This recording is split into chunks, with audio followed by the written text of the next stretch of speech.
Hey, how's it going, everybody? It's RC Maxfield here for the Back to 12 podcast, and we're going to have some fun. We haven't done a live in a while here on the channel, and we're going to talk some Texas Tech hoops tonight ahead of their Big 12 home opening matchup against the Oklahoma State Cowboys. Should be a good one. We'll talk about the odds, players you need to know for the Oklahoma State Cowboys, and really, can Texas Tech get off to a 2-0 start in the Big 12 and really set themselves up for success moving forward? Because we're going to look at some of the schedule Texas Tech has coming up. And as we know, the Big 12 every night is an absolute gauntlet, to say the least. But we'll look at it from Texas Tech standpoint in terms of maybe what they need to do over the next, 5-6 games in the Big 12 as they embark on a really tough stretch here after this Oklahoma State game and the K-State game on Saturday out at the USA. But before we get into it, I know y'all saw it in the comments. Let me know your score prediction down below and really in the comment section right there. We got one from Chris. He's saying 77-71 Tech.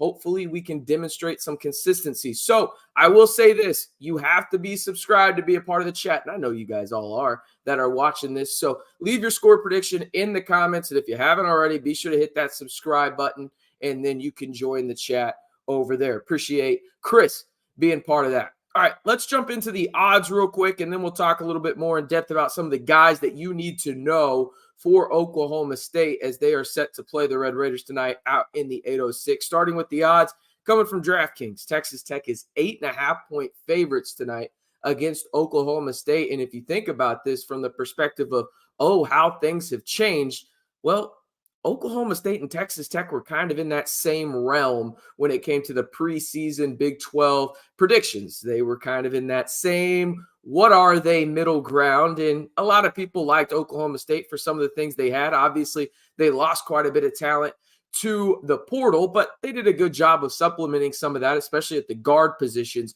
as did Texas Tech. But right now, you got Texas Tech, and I believe the line just closed at 8.5 over on DK, is last what I saw anyway. With the total over-under set at 138.5. You see my score prediction there. I'm not leaving it to chance or anything. I'm letting you guys know right away. So let me know yours in the comments, as I just mentioned. I've got Texas Tech winning this one 79-68. I think this is one of those games where Texas Tech comes in and Grant McCasland just does not lose at home. Go look what he does really against teams that, you're supposed to win against, right? At home.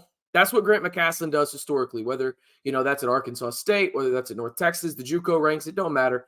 When Grant McCasland teams are favored to win at home, they win. It's really that simple, and I expect more of it tonight. Let me get to the comments real quick so we can get a couple shout-outs here. We got Alex Connor. He says 80-66 Tech. Then we got Ryan, who says 76-68 Texas Tech. And then Alex said, nah, just kidding. I think it'll be a close game.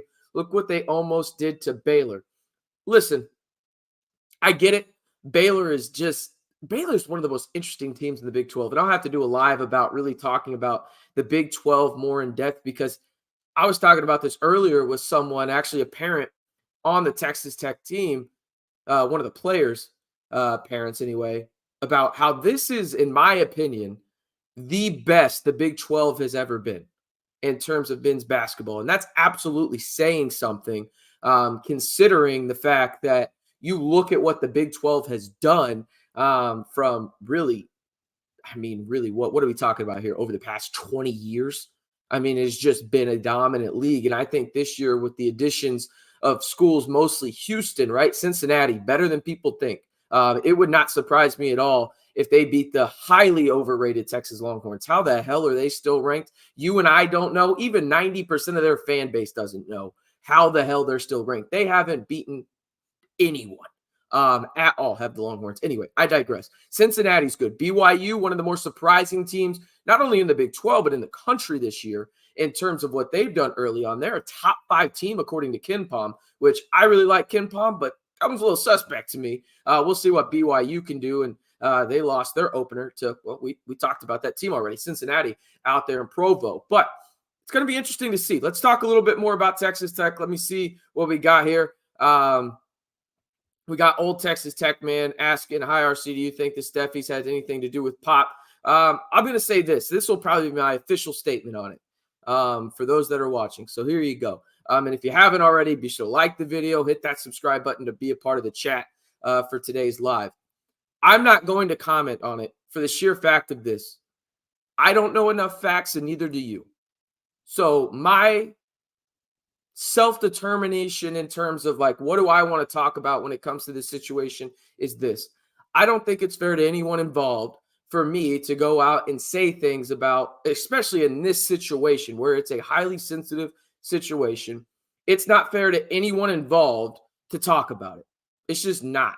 And that's just my opinion. I get people are going to, but this with my platform, that's what I'm going to do. And now I know some people won't like that. That's 100% okay. And I truly, truly understand. But for me, there's not enough facts and I don't know enough of the facts. And neither does really anybody outside of the parties involved in the situation to talk about it, at least in my opinion. So with a sensitive situation like this, yeah, I'm just not going to talk about it. That's me. But I can answer this question, Alex. No need to be sorry about it. Pop will play tonight. Yeah, Pop will play until he won't. And I mean, with the current situation of how it is, I'd be pretty surprised unless the severity of it increases from a civil to a criminal case. I think Pop's going to play. And I don't think that's going to happen. So I think Pop is going to be clear to play in that situation. So that's kind of my official statement on it. I know that's probably not what people want to hear. I understand y'all come to me for analysis and opinions and all that kind of stuff. But on that one, I'm going to kind of stay clear on it. But let's talk about this matchup for Texas Tech and Oklahoma State. Again, one more time, be sure to like the video if you haven't already.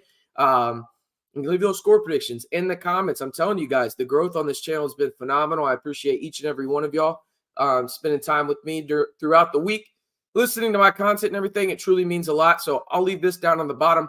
Leave your score prediction in the comments while I go over some series history of this matchup for the Red Raiders and Oklahoma State. So what do we got here? Oklahoma State has actually won the past 3 matchups for this matchup between Texas Tech and Oklahoma State, and actually 6 of the last 7 against the Red Raiders. Texas Tech is actually 16-12 all time against the Cowboys out in Lubbock, though. And when you look at this, Oklahoma State has won the first 8 games ever played in this matchup, which is really weird to say. But that's kind of where we're at right now. Texas Tech trying to really change things up if you look at it. And in terms of really the series of this, and they just really haven't had a lot of opportunities to beat Mike Boynton in the Cowboys. But it feels a little different this year in terms of Oklahoma State is kind of on that downward trajectory. And then Texas Tech, there's quite a bit of hype right now. What are they winners of right now is Texas Tech. You think about it. I mean, Texas Tech is on a little bit of a hot streak here, right? 7 wins in a row, 8-0 at home. I know what people are saying. Listen to me right now. RC, who the hell have they played at home? It's a phenomenal point by you. I'll even give you that. But you play who's on your schedule, and you've won it if you're Texas Tech. Now, I admit they beat an overrated Longhorns team on Saturday. I get that. I think the Longhorns are overrated. But there were some big things that stood out in that game, to me anyway, that I think are pivotal for the Red Raiders to succeed moving forward. If you've watched any of my basketball content here on the Back to 12 podcast, you know this. The number is 35. What number am I talking about? 3-point percentage. If Texas Tech shoots over 35% from 3, their chances of winning a basketball game skyrocket, in my opinion. What did they do down in Austin? They shot over 45% from 3 as a team. This is after they got out-rebounded by double digits. Okay, they're going to get out-rebounded by double digits quite a bit, but the greatest equalizer in college basketball and really just basketball in general, regardless of the level, is the three-pointer. And Texas Tech has some snipers out there. You got 3 guys that it would not surprise me at all from the start of conference play till the end of the season, they shoot north of 40% from 3. Talking about Pop Isaacs, Kerwin Walton, and Chance McMillan. That doesn't even include a guy like Darion Williams, who historically in his college career, albeit a small sample size, I get it, 1 year at a mid-major in Nevada and now at Texas Tech, is shooting north of 40% from 3. Okay, so you got guys that can do it. The guy that really makes this ship go, and again, I was talking to a parent about this team and some of the players on it, and of course, I'm talking about a player's parent. We could not talk enough about Joe Toussaint. Joe Toussaint is literally the perfect Grant McCasland guard. And I know a lot of people were skeptical this offseason in terms of why didn't they go after Perry from UNT? It's that, connection. He coached him, all this stuff. Obviously, Perry now at Kansas State and a really solid player up there in Manhattan for Jerome Tang. Joe Toussaint is a much better fit at the Big 12 level for Grant McCasland's team. Reason being is this. Joe Toussaint navigates this ship in almost a perfect way nightly. Now, is he a perfect player? No, I don't think he would even say that, or Grant McCasland for that matter. But he does things that allow others around him to really elevate their game to a level that Texas Tech has to have every night, okay? And perfect example is this. Pop Isaacs. He can be your primary ball handler, but I think if you watch Texas Tech men's basketball over the past year and a half, where you watch Pop play, you notice he's better when he's at the catch and shoot at the top of the key, coming off of a screen in the corner, whatever it may be. He's better at that. That doesn't mean that he's not a dynamic playmaker at times, but he's better in that role. Chance McMillan running like hell around screens. Kerwin Walton running through staggered screens. That's what Texas Tech does best right now. And they've done a phenomenal job at allowing Joe Toussaint to navigate the pick and roll, create space, and it's perfect because you have a guy like Warren Washington who is intelligent enough as a big and athletic enough with his feet to understand spacing. Not all bigs understand spacing. They just don't. Let's just be real. I know you've seen a big that looks like a baby giraffe trying to walk for the first time, even in the Big 12. We all have. It's just part of it. It's hard to move that much of a body. I understand it. But Warren Washington understands spacing because he's a good enough passer and sees things that point guards see as well, just at a 7-foot level. And that's something that's really elevated Texas Tech and something that I think you're going to see a lot more of moving forward, because really what it comes down to is this. Let's just have a moment here, okay? And who knows when this light above me runs out, but if it goes dark, we'll still be live. I'll look really, really pasty here in a second. I'll say this about Texas Tech. If they struggle shooting, it's probably blowout city. Okay? Let's just be real about it. Shooting is going to keep them in games. But the thing with Texas Tech that is most interesting to me is their adjustments. And I talked about it after the Texas win on that video. So if you want to go check it out there a little bit more, because I may miss a point or two that I talked there right here. My infatuation with Grant McCasland at North Texas was because he did whatever it took to win. That means, simple and plain, he did not put his players in a box. You think about last year and what Mark Adams and that staff did. Whatever your feelings are about that situation, I don't really care. I'm strictly talking about on the court. If you in the chat can tell me one, just one adjustment they made in a game that really paid off and they used it again and again throughout the year, I'd love to hear it, because there really wasn't one. Maybe you're going to say one against Kansas, and I get it. They did have an adjustment there, but they didn't use it the next game. They went back to that same old in-the-box philosophy, running a 1980 style offense that was just insufferable to watch. I mean, I wouldn't wish that on my worst enemy, watching the motion offense. Anyway, I digress. Texas Tech has made adjustments this year on both sides of the floor, and that's after losing arguably the most impactful player on your roster in terms of what you can do in different sets, different looks, different packages in terms of, hey, we're going to have this big on the floor. We're going to have these guards on the floor in Devin Cambridge. That's obviously who I'm talking about.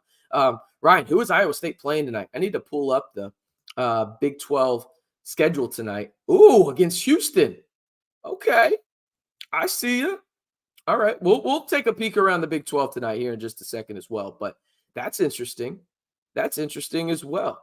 No doubt about that. One more time, if you haven't already, be sure to like the video, hit that subscribe button. You need to go check out what we're doing here on YouTube. I can only see the comments. So I don't really know what y'all are up to right now over here on the channel. But I appreciate everybody spending some of their time with me. It really does. Day.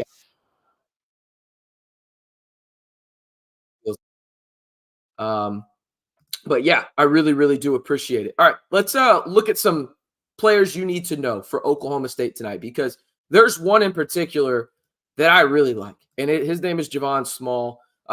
He's a guy that leads basically Oklahoma State in every major category, is at least top 3 in it.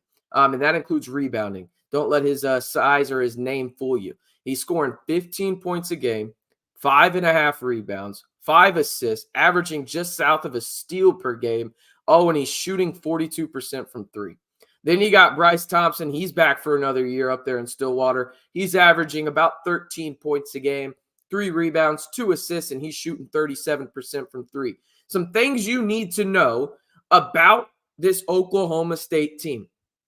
And this was from, I believe, Austin Massey. I saw it. So I want to give this stat and give him credit. I'm all about giving credit to guys when they tweet stuff out interesting, because let's face it, y'all get your tech information, not just from me, but a ton of people. So want to give a shout out where credit's due in terms of some of these creators. And Austin Massey had this. He said, scouting report on Oklahoma State. And this is the only stat I'm taking away from him in terms of what he tweeted out, because I found it fascinating. Oklahoma State is 8-0 this season when they make 8 or more threes. The thing is, they're averaging 25 three-point attempts per game, okay? So you think about that a little bit. That's interesting for the sheer standpoint of, there's going to be volume, and if they make a certain number, they have a really good shot. Now, that being said, they really haven't played anybody. And that's, again, not trying to be a shot at Oklahoma State, but I'd love to hear in the comments what you think their best win of the season is. I'm just strictly going to go through their wins. Sam Houston, by the way, they lost to Abilene Christian and St. Bonaventure at home.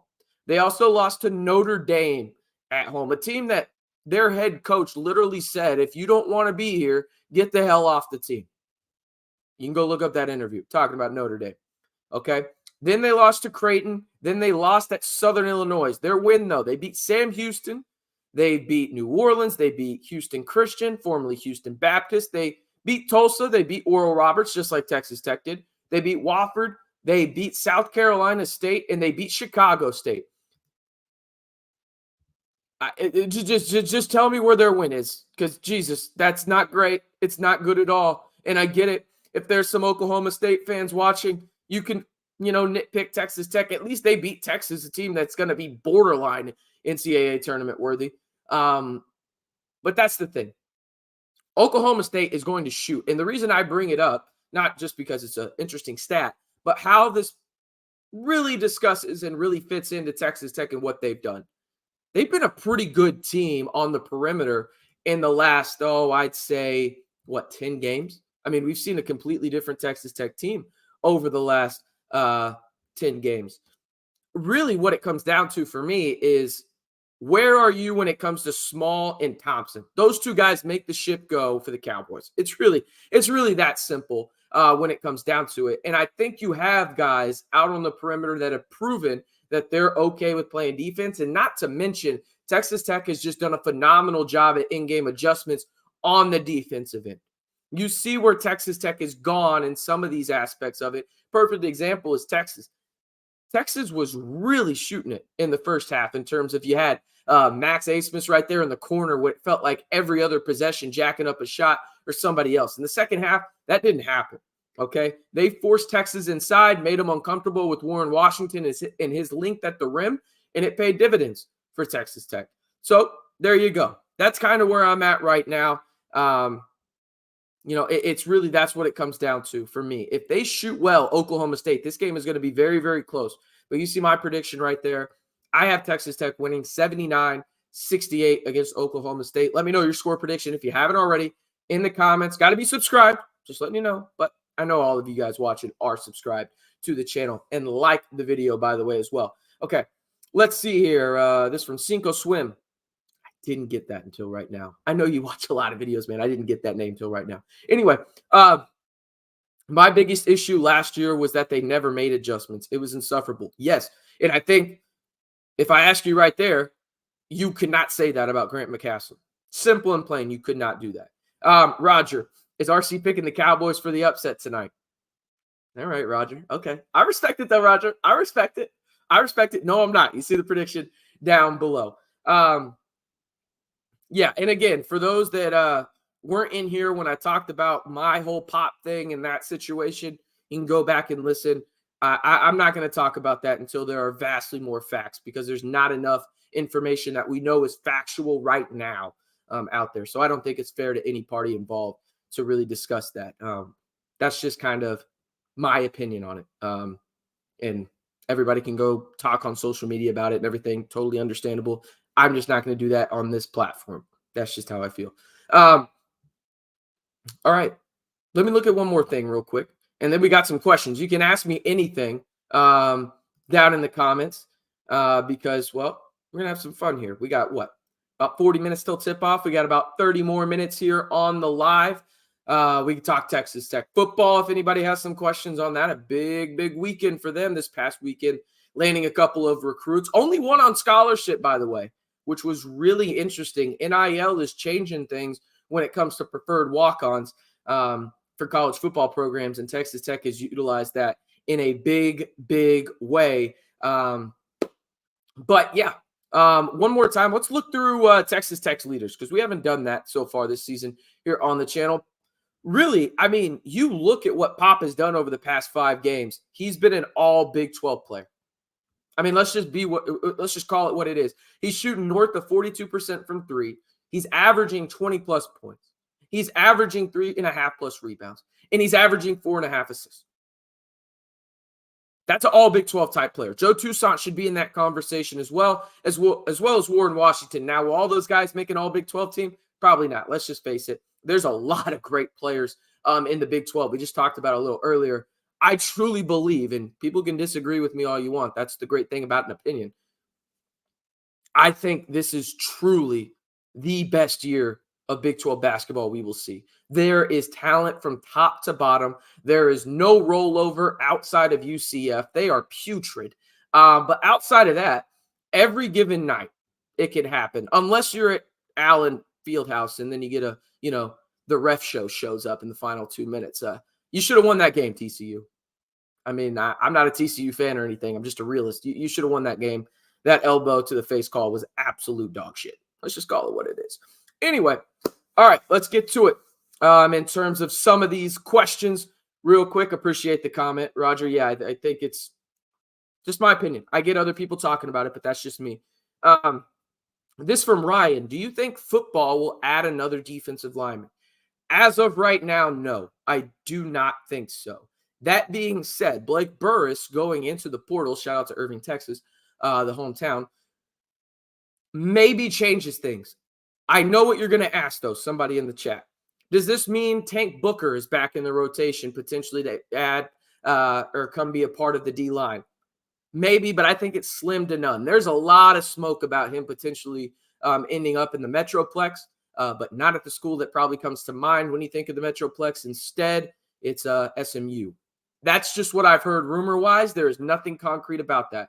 That's just what I've heard. I know Texas Tech had a ton of interest. They landed a guy like James Hansen, who I like. But if you think that he's going to come in here and honestly even be a starter, probably shooting a little too high. He's going to be a guy that comes in here. You know who he's going to be? Think about him as Quincy Ledet when he first came into Texas Tech, how he was a rotation guy, right?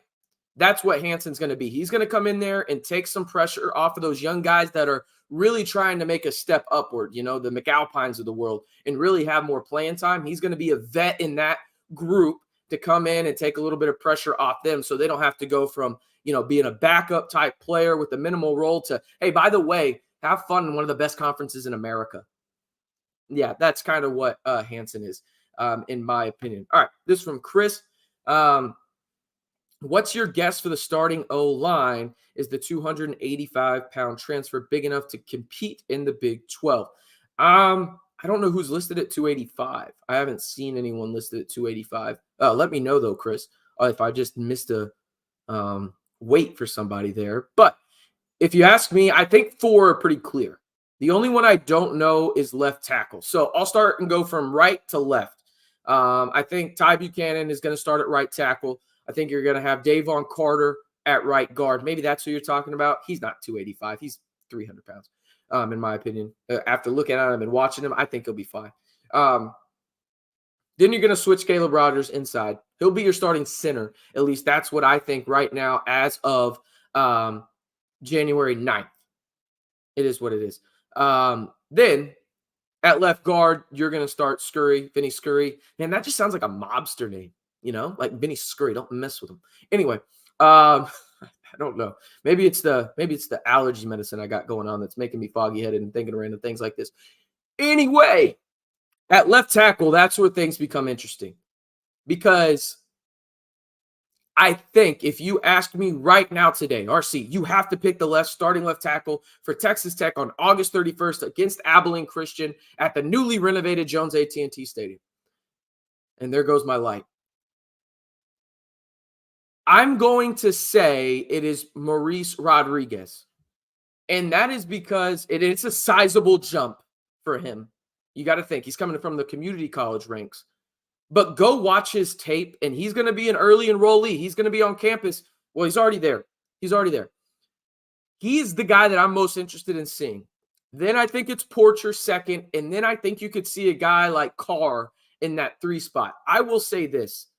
It is going to be an absolute battle for that spot. I think the other 4 spots, we have a pretty damn good idea who it's going to be. Maybe Wilson competes with Roger at center, but I don't think Rodgers comes back if he doesn't have a for sure spot on the offensive line or the inside track at it. Let me put it that way, because Joey McGuire is adamant in interviews and everything like that about competition, which I wholeheartedly respect. But that's kind of where I'm at, if I'm being honest with you, Chris. This from Stuart. Thanks for taking a neutral position on Pop's situation with others in TTU media would take the same position. Yeah, I'll be honest with you, Stuart. I don't know what anybody else is saying. But I mean, me personally, I think it's just the right thing to do. Especially in a situation where, if we're being honest, I mean, I don't know all the facts, and I'm not going to want to put anything out there that is just false, especially in a sensitive situation like this. Let's see here from Roger. Blake Burris move is so recent, he hasn't updated his Twitter account. But Roger, the main question is this about Blake Burris. Is it the University of Texas Tech or Texas Tech University in his bio? If you know, you know. Shout out to Jason Llewellyn, newest Texas Tech committed tight end right there. Had to have a little bit of fun with it. Roger, it would be wild if Ellis Davis started the season opener at left tackle. Here's the thing. I would have put him in the conversation. The problem is this. He's not a mid-year enrollee. He won't be on campus until the summer, at least from what I've been told and the reports that I've seen.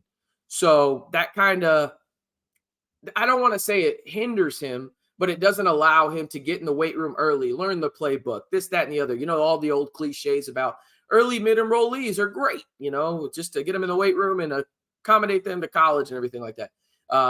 So that might help or hurt Ellis Davis in some regards. But I do think Ellis Davis is your starting left tackle in 2025. And then I think Holton Hendricks is your starting right tackle. And then I think you're going to see guys like Nick start at left guard. You're going to see maybe a guy like Carr in there. It's going to be really interesting to see what they do with Carr because he's a big dude. I mean, my God, he is a big dude. So if you don't have him at tackle, where do you put him? Do you maybe put him at the right tackle spot and then you move Holton Hendricks? Obviously, we're projecting long-term here. But it's really interesting because there is a ton of talent on this Texas Tech offensive line. It's just more of a prove-it year now, right? You got to prove this shit. Just to put it bluntly, you really do. You really have to prove it. Real quick, if you haven't already, once again, shameless plug, hit that subscribe button, like the video. Y'all spend some time with me before tip-off there at the USA. You can ask me about football, men's basketball, a little bit about baseball. Don't know if y'all saw this, but MLB Pipeline, they put out their first mock draft of the baseball season, and they actually had a Red Raider going to the Texas Rangers yet again.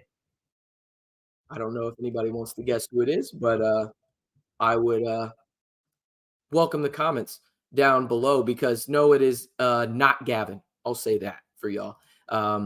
But really, really cool stuff to see. Also, some of the stuff that they're doing to the baseball facilities. I know that a lot of people have probably seen it. It's fine. but I haven't talked about it yet. I mean, my goodness, that is a lot cooler than I expected it to be. And I saw some of the renderings, but just in person, crazy, crazy stuff. All right. Anyway, this from Joe. It feels like Joey McGuire is fixing to start making huge strides for Tech if he hasn't already. I think on the recruiting trail he has. It's interesting. I was talking to one of my buddies that works the Big 12. Not going to name drop him, but I'm going to talk about what we've talked about. And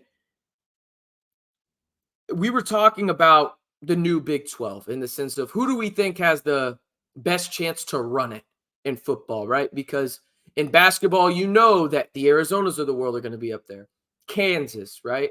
Obviously, Houston has to be in that conversation as well with their recent success and having one of the greatest college basketball coaches of all time and Coach Sampson. The interesting thing to me is obviously we know football is king. Doesn't matter what basketball's doing most of the time. And if it did, Gonzaga would be part of the Big 12. But from a football perspective, we were talking, and my initial gut told me, okay, there's really 6 schools that you kind of have to look at. The problem is with Tech is they haven't made enough strides on the field to make you think, okay, are they going to be in the level of an Arizona? And Arizona should wholeheartely be the favorite to win the Big 12 going into next season. They bring back, I believe, 18 of 22 starters from a team that won double-digit games this year. They've done a phenomenal job in Tucson. Then you've got, obviously, where's Kansas in this? A lot of people are going to want to talk about Colorado. You got to put Gundy in there. Gundy's done a phenomenal job in Stillwater as well. The thing is, and the reason I bring it up, and call me a homer or whatever the hell you want in the comments, I put Texas Tech in the conversation. And the reason being is this. You look over the past 2 seasons, what Joey McGuire and crew have done from the standpoint of talent on a roster. I talked about it in a video, and I forget exactly what video it was, but I'm not sure that there was a time where Texas Tech in the past decade has had a roster going into a season where you feel like the drop-off from the starter to the next player on the depth chart is this small. And that is because of what Joey McGuire and crew have done. That is pivotal in football, in my opinion. You can have all the star power you want. Perfect example was Colorado this year. Colorado had some studs on that team. I mean, Travis Hunter is going to be a top 5 pick in the NFL draft when he leaves next year. Jadar Sanders may be the number 1 overall quarterback in next year's class because right now it looks like booty cheeks. Quinn Ewers could go number 1, okay? But you saw it with them. They had some elite level talent and gigantic drop-off, specifically on the offensive line. And Texas Tech, rightfully so, has gone in this offseason, looked in the mirror and said, what did we suck at? And I think everybody in this chat knows the 2 positions that I've talked about the most, and I think y'all talked about them as well. O-line and wide receiver. And Ryan, I'll get to your question here in just a second about who the starters will be at the wide receiver spot. They have done a sensational job, in my opinion, at addressing those needs at not only a depth level, but an instant impact level. You go out and get 2 of the best guards in the country in the portal. If you don't like PFF, that's fine. But just go look at what they've got in terms of honors and what some of the coaches that have played them have set, right? You get a guy in Vinny Scurry who is an absolute stud in the MAC. I get it. It's an elevated step up to the Big 12. He's going to be your instant impact left guard. I fully expect that. Then you got Davon Carter, stud. I think both of your guards are really, really good. Now, you got to get lucky with injuries. We know how unfortunate it's been for Texas Tech on that front, mainly at the quarterback spot. But you got 2 guys in there, and Ty Buchanan, and then you obviously have Caleb Rogers as well. Veteran pieces that have done it before. That's something. Now, left tackle, we'll see what happens here. Then you go to the wide receiver room, and I'll answer Ryan's question real quick on this. If you told me today or asked me today, hey, RC, who are going to be the starting wide receivers? Just like Ryan did right there. By the way, and one more time before I get into it, be sure to like the video, hit that subscribe button. Appreciate each and every one of y'all spending some of your Tuesday night with me here on the fastest and most engaging Texas Tech community on YouTube. If you ask me today, I think you're starting wide receivers. We'll go 3 wide with the tight end. I'll name the tight end for you too, right? I think it's either it's a 1A, 1B type situation at tight end. Mason Tharp or Jalen Conyers, whichever one you want. And by the way, before somebody comes at me in the comments, yes, Texas Tech will use the tight end more next year. They had to use the tight end last year more because the offensive line sucked. It just sucked. Okay, so you had to use your tight end as a blocker more. Okay, you got these guys now that are uber athletic that can really expand their route trees specifically in between the hashes and make life easy for Baron Morton. Kitley is going to use them. Now, maybe not as much as you want him to, but he will use them. And the reason maybe not as much as you want him to is because the wide receiver room, its talent level, if we're grading this 1 through 10, it went from a 4, a 4.5. Maybe that's generous. Maybe it's too harsh. I don't know. To like a 7.5. I mean, it helps when you get the first 5-star wide receiver and first 5-star in program history, Micah Hudson, instant impact guy. But not to mention, arguably my favorite wide receiver that was realistic for Texas Tech, because they weren't going to go out and get a guy like Evan Stewart from A&M. He's my favorite wide receiver in the portal. But a guy like Josh Kelly, I don't know if y'all watched enough film of Washington State with him with Cam Ward. Cam Ward and Baron Morton are not the same player, and I'm not trying to do that. I'm really not. But there's some similar tendencies in terms of the gunslinger mentality and the arm strength, and I presume Baron Morton will be healthy going into next season. Josh Kelly was a top 7 wide receiver in the Pac-12 last year. And if somebody wants to disagree with me, by all means, go watch the film. Dude was a sicko. He is an absolute instant impact guy in the perfect complement, opposite or right beside Micah Hudson on the right side of the Texas Tech offense, or wherever the hell Zach Kitley wants to put him. Now, the other wide receiver, that one's interesting, because if you watch the channel quite a bit, which I know a lot of y'all do that are here, and I appreciate y'all again spending some of your Tuesday night going into Texas Tech basketball game tonight, talking hoops and football with me. I really love to say Caleb Payday Douglas. That is a fun nickname. It's going to be between him and Coy Aiken. If you ask me today, I think Coy Aiken probably starts over there. And then you think about, all right, let's just say Coy Aiken's the starter. Guys got Dre McCray, right? He's not starting in this. And then you got Caleb Payday Douglas. You got some other guys as well, Tyrone West. You've got Valson as well. I mean, there's so many better wide receivers in terms of talent level for Texas Tech going into next year at the wide receiver spot. So, Ryan, hopefully that answers your question on that front. I'm excited about the wide receiver group. I'm excited about the Texas Tech offense, but I'll probably stay cautiously optimistic on all those fronts.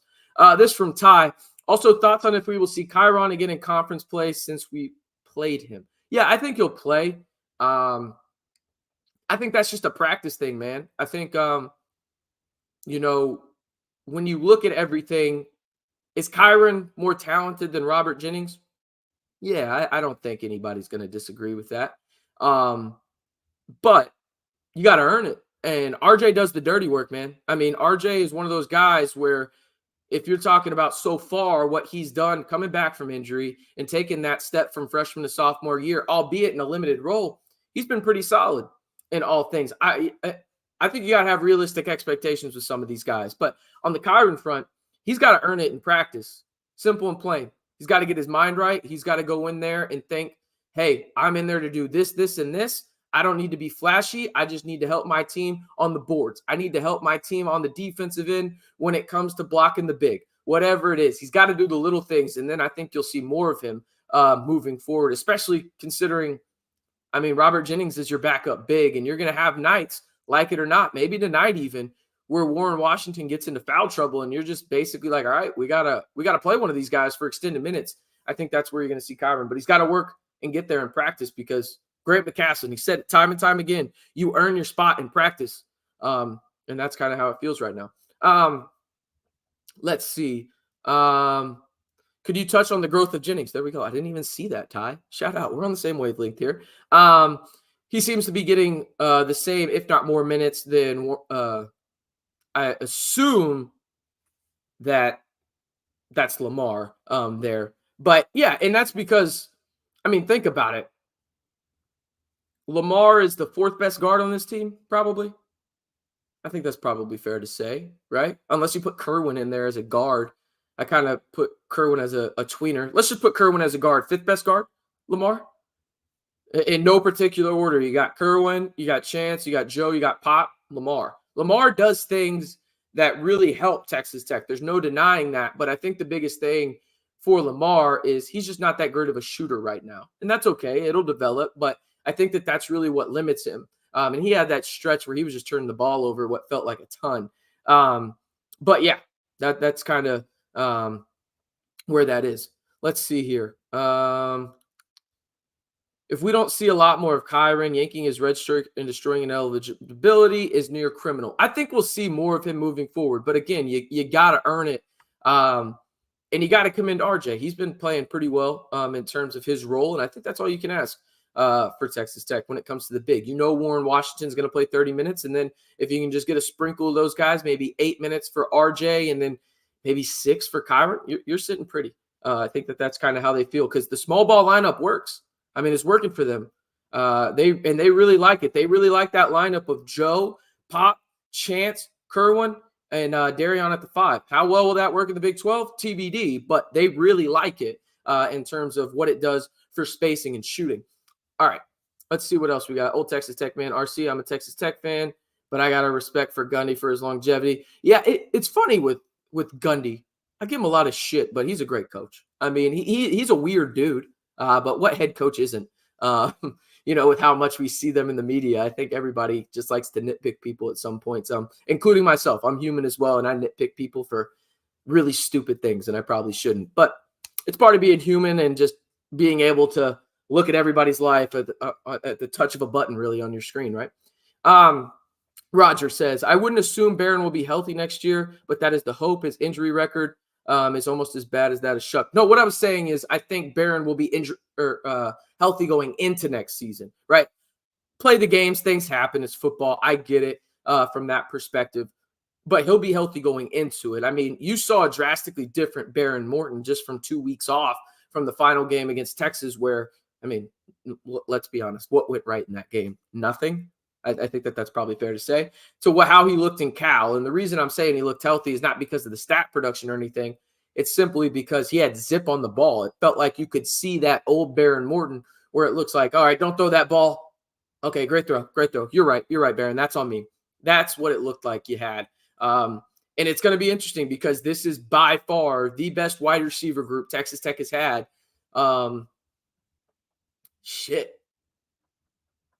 Maybe since the Tuberville days, early Cliff. I mean, it's pretty good, people. I mean, I'm not trying to overhype it. You got to go out there and produce, but in terms of what they should be, it's pretty dang good. Let's see here. This is from Ty. Goes to show our growth from last year at the guard position and our shooting. Yes. I'm glad you brought that up, Ty. I don't even know if it's necessarily growth, man. I mean, obviously the players got better. Let's give them credit. They worked on their games tirelessly throughout the offseason. It's just refreshing to see a coach actually see things and be like, oh, that's working. Let's stick with it. And I'm going to put my ego to the side in terms of what I thought was going to work. Let's put the players in the best position to succeed and play to their strengths.